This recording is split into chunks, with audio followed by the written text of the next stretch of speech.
My mind is made up. 90-Day Fiancé star Mark failed Mina, Maria, and even Clayton with how unprepared he was. Since meeting Mina for the first time and then falling in love and exploring their connection, 90-Day Fiancé star Mark had a lot of time on hand to think about their future. While he made plans to propose to her and then welcome their daughter, Maria, he still didn't seem serious about all the things he would be doing, including carrying out his fatherly duties. Since Mina and Maria arrived to live with him in New Hampshire, Mark should have had a plan to get Clayton with them as well. As they have been planning to get married and live together for quite some time, both of them should have been more serious about the entire situation, especially for 90-Day Fiancé star Mark. He should have been more invested and dedicated to the visa and passport procedure for Clayton as well. None of them has shown maturity when it comes to handling their duties, and that resulted in Clayton being left behind in Paris, while Mina and Maria are here with Mark. 90-Day Fiancé's Mark should have been more considerate and dedicated towards planning Clayton's documents and further proceedings. It was when Mark and Mina met for the first time and felt an instant connection.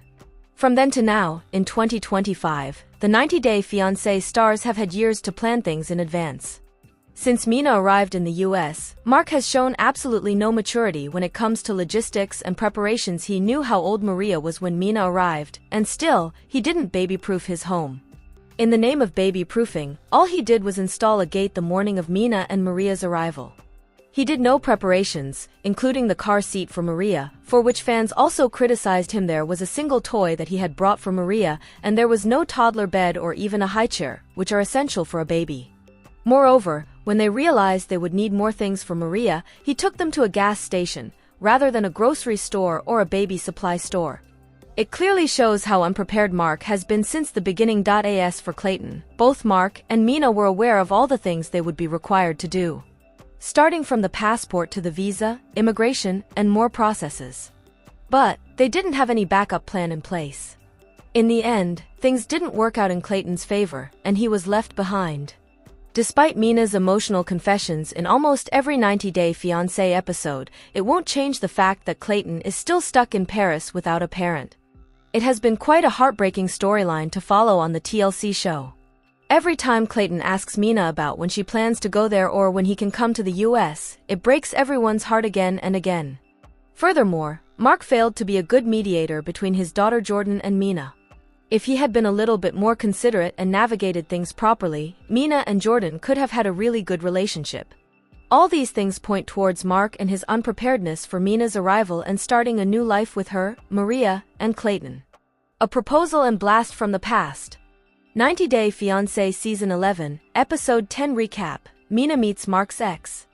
As their 90-day K1 deadline approaches, so does their wedding day, and it's not looking bright for several of the 90-Day Fiancé Season 11 couples. From messy family visits to a confrontation with an ex, the drama continued during Episode 10. 90-Day Fiancés Sarper and Shikina headed to Montana. After meeting Shikina Garner's daughter, Sarper Guven's next stop was meeting her extended family in Montana. It had been 2 years since Shikina had visited the northern state, where her family moved to when she was 16 and practiced an Amish lifestyle. I am nervous to see Shikina's sisters tomorrow because I have a bad reputation, the personal trainer confessed in an interview. I have a lot to prove to them. Shikina and Sarper visited a therapy horse stable to prepare for the upcoming meeting with her sisters, as Sarper knew he had to redeem himself and prove he could be a good husband to Shikina, especially after the rocky first meeting with her sister Shariah in Turkey. I do think that my sisters hold a grudge against Sarper for the way that he treated Shariah the first time that they met, Shikina admitted, adding that if he wanted her daughter Sophie's approval, he had to get it right. The day of the meeting finally arrived, and Shariah earlier on told Sarper that she hoped to see genuine growth in him. Shikina's sisters immediately started asking about trust and if Shikina had concerns about him going behind her back and speaking to other women. Shikina dismissed their claims, an attitude her sisters called naive. The conversation immediately took a turn when Sarper asked Shikina's sisters if they also had geisha vibes, which he described as taking care of the household, rubbing them the wrong way. Sarper didn't make things better when he said he missed the old Shikina, who was more obedient. 90-Day Fiancé star Mina met Mark's ex Jade. Aminata Mina Mac arranged a meeting with Mark Bessette's ex Jade after coming to the conclusion that she must clarify the doubts she was having her fiancé's former relationship. Jade was surprised to get the text from Mina and immediately clarified that she was the one to break up with Mark, not the other way around. I definitely broke up with Mark. He was moving to Boston, and I didn't want to move to Boston, she explained. Mina told Jade how Diana had informed her that there was overlap during their relationships with Mark, which Jade seemingly confirmed by saying they tried to date long distance after their split. It's possible Mark might have still been in love with me when he met her. Do I think that I was the one who got away? I would say probably, yeah, Mark's ex said in a confessional. Mark has not reached out to get back together since he's met Mina, but he does check up on me every now and then. But what's surprising to me right now is that Mark is saying he broke up with me, and that is not what happened. Jade revealed she had also discovered messages on Mark's iPad from a female friend asking him to take her to Martha's Vineyard. The revelation caught Mina off guard, with Jade adding that she felt Mark's family was overly involved in his life. Mina later returned home and recapped the conversation with Mark, who was disappointed she didn't trust him. Despite the tension, he promised to address his family's over-involvement in his life. 90-Day Fiancés Motti and Stevie got engaged again. Stevie and Motti returned to their roots, creating educational content to help others learn English since their relationship began through the videos they once collaborated on. And going back to the root of our relationship feels like the best way to start this day, he explained. Because today I'm going to propose to Stevie, but this time in a way that I hope she would like. Motti and Stevie hit the road for a mystery trip, with the Iran native excited about a surprise and refusing to spill the beach destination. The couple arrived in Ocean Springs, where Motti had a romantic beach proposal set up.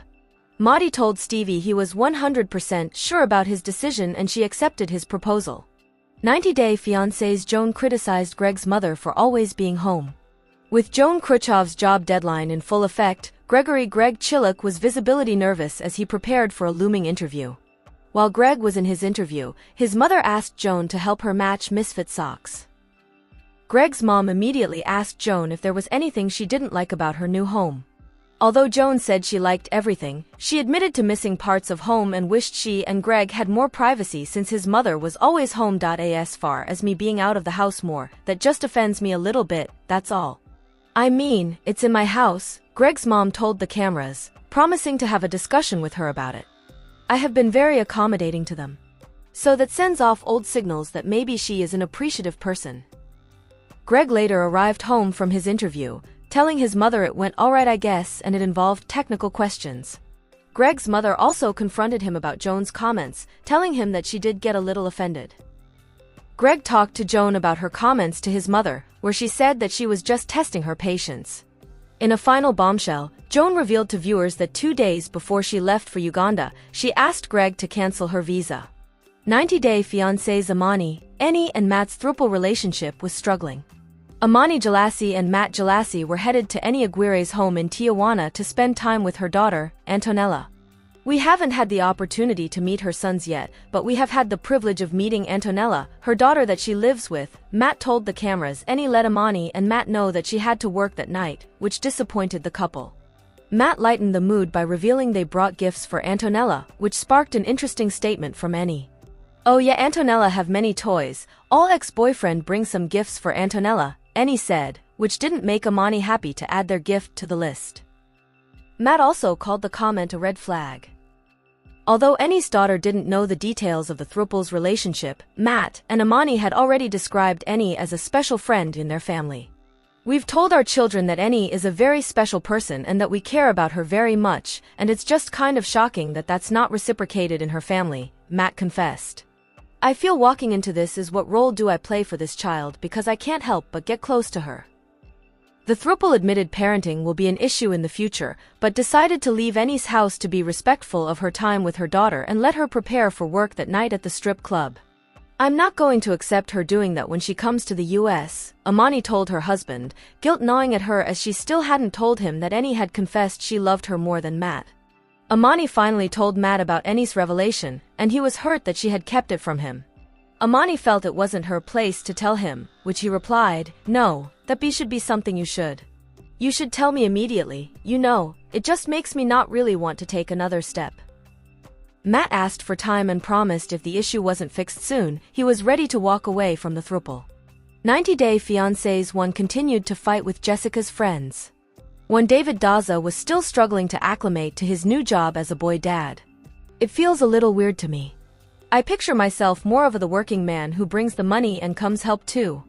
I think I'm not feeling good about myself and about what I'm doing now, Juan confessed as he stayed at home with his and Jessica's children. I have no idea what I'm doing anyway. And well, I hope she understands how I'm feeling because I'm feeling pretty down, and I think I need to get better. Jessica came home, where Juan had a talk with her about how he felt useless by doing nothing all the time.